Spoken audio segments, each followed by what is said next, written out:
The house on East 80th Street.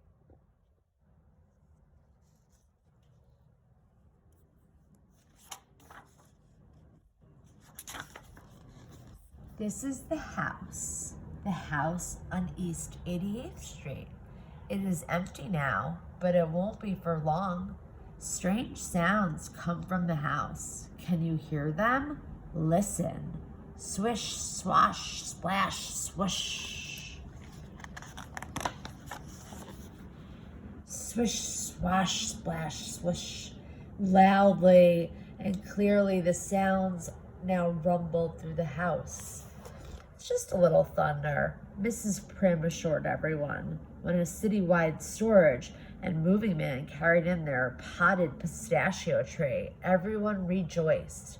The truck was at last empty. The movers wished them well and hurried off to their next job for the day. Now I'm going to prepare our lunch, announced Mrs. Prim. But first, I want to go upstairs and wash these grimy hands. Sounds familiar, you guys. Swish, swash, splash, swoosh. A puzzled Miss Prim stopped to listen. By and by, her ears directed her to the bathroom floor. What can it be, she asked herself as she opened the door. What she saw made her slam it quickly shut. Mrs. Prim knew she was going to scream and just waited for it to happen, but she couldn't scream. She could scarcely even talk. The most Mrs. Prim was able to manage was the sharp, hoarse whisper of a voice which she used to call Mr. Prim. Joseph, she said, there's a crocodile in our bathtub. Mr. Prim looked into the bathroom. I used to love this book. The next moment found them flying off in different directions. Help, help, Miss Prim cried out as she struggled with the window stuck with fresh paint. Operator, operator, Mr. Prim shouted into the telephone, and then he remembered that it was not yet connected. Joshua, who had heard everything, raced to the front door to be greeted there by an oddly dressed man who handed him a note.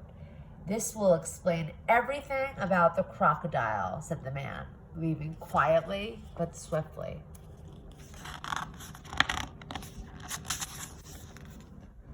Mr. Prim read the note. Please be kind to my crocodile. He is the most gentle of creatures and would not harm a flea. He must have tender, loving care, for he is an artist and can perform many good tricks.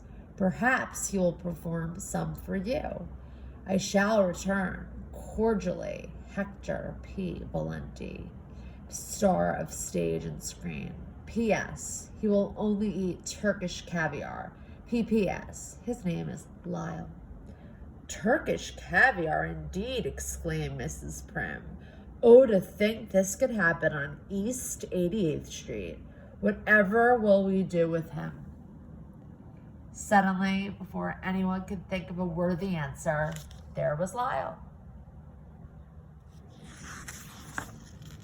And just as suddenly, he got a hold of a ball that had been lying among Joshua's belongings and began to balance it on his nose and roll it down the notches of his spine. Now he was walking on his front feet and taking flying leaps.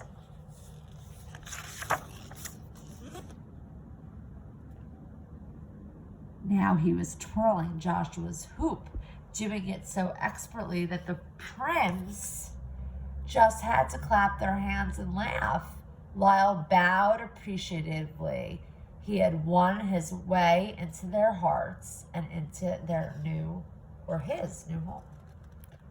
Everybody's. Every home should have a crocodile, said Mrs. Prim. Lyle is one of the family now. He loves helping out with chores. He won't allow anyone else to carry out old newspapers or take in the milk.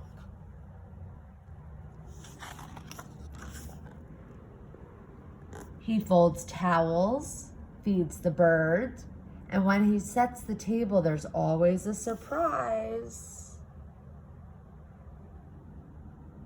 I had only to show him once how to make up a bet.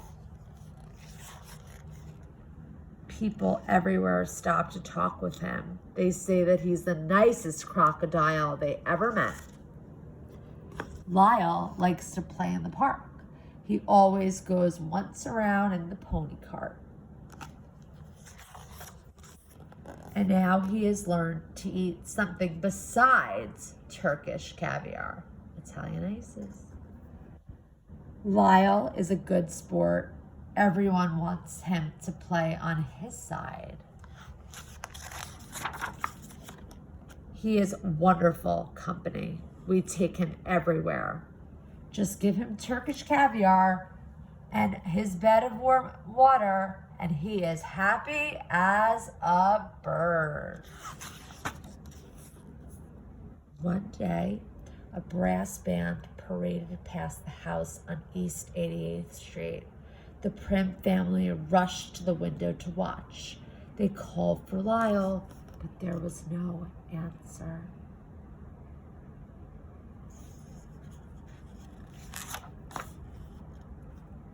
Look, someone pointed out, it's Lyle. He's in the parade. There was Lyle doing his specialty of a somersault, flying leaps, walking on front feet, and taking bows just as he did the first day they laid eyes on him. The people watching cheered him on, while Lyle smiled back and blew kisses. A photographer was on hand to take pictures. It's like paparazzi. The next day, Lyle was famous. The telephone rang continually, and bundles of mail were dropped by the door. One letter was from someone Lyle knew particularly well. Mr. Prim read it. Just a few words to say. I shall return. Cordially, Hector P. Valente. P.S. Very soon. P.B.S. To fetch my crocodile. Uh-oh. Several days later, Mrs. Prim and Lyle were in the kitchen shelling peas when they heard a knock at the door. It was Hector P. Valente, star of stage and screen. I have come for Lyle, announced Senor Valente.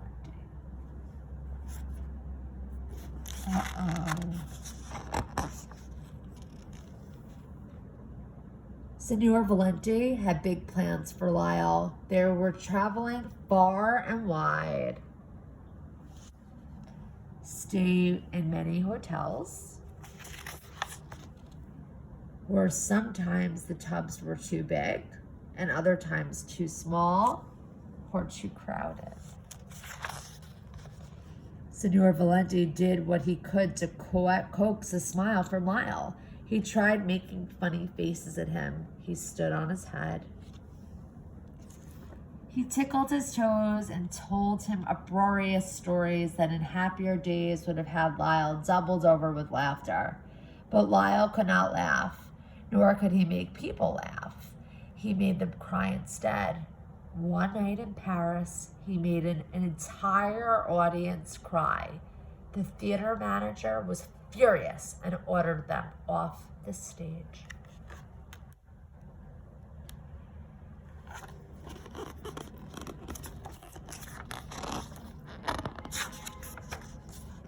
Meanwhile, at the house on East 88th Street, Mrs. Prim went about her work without her usual big smile, and deep sighs could be heard coming from behind the newspaper Mr. Prim was reading. Every morning, Joshua anxiously awaited the arrival of the mailman in a hope of receiving word from Lyle. One morning, a letter did come. He knew the handwriting very well. Just a few words to say, we shall return cordially. Hector P. Valente, former star of stage and screen. P.S. I am sick of crocodiles. P.P.S.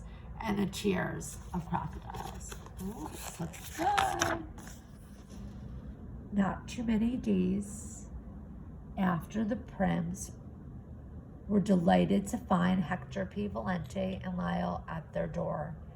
Here, take him back, said Signor Valente. He's no good. He will never make anyone laugh again. But Signor Valente was very much mistaken. Everyone laughed and laughed and laughed. And in the end, so did Signor Valente. So now, if you should happen to be walking past the house on East 88th Street, and if you happen to hear sounds that go swish, swash, splash, swoosh, don't be surprised. It's only Lyle the crocodile. The end. Look at the author with his grandson. Cool book. I used to love it. Still do.